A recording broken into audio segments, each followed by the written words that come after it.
Hi ఓస్ రోజు funny thing అండి. నేను మిద్దెపైకి రైస్ పట్టుకొని వెళ్తే ఆఫ్టర్నూను బిస్కెట్స్ వాటర్లో ముంచుకొని తింటున్నాయని ఒక వీడియోని షేర్ చేశానండి. ఫన్నీ థింగ్ అని. సారీ అండి. అసలు ఈ రోజు నేను ఏం చేస్తున్నానంటే వాటర్ ప్లస్ ఫుడ్ రెండు పెడుతున్నానండి మధ్య. ఇప్పుడు శీతాకాలం కదండి.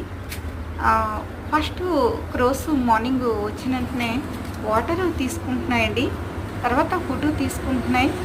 అంటే మన మనుషుల్లాగే కంటిన్యూస్గా వాటర్ అయితే తీసుకుంటున్నాయండి. ఇప్పుడు నేను ఫన్నీ అండి అని చెప్పి షేర్ చేసిన వీడియో ఈ మధ్యనే షేర్ చేసానండి. 1 మంత్ ఇలా అవ్వచ్చు, అంతకు మించి అవ్వదు. అయితే ఫన్ అదేంటండి, ఇట్స్ నాట్ ఫన్నీ థింగ్ అండి. రియల్గా మనలాగే వాటర్ తీసుకుంటాయండి. సారీ అండి, మరోసారి చెప్తున్నాను. క్రోస్కి నోరు లేదు కాబట్టి పబ్లిక్లో మీ అందరికీ నేను అలా చెప్పాను తెలియక. And thanks for watching.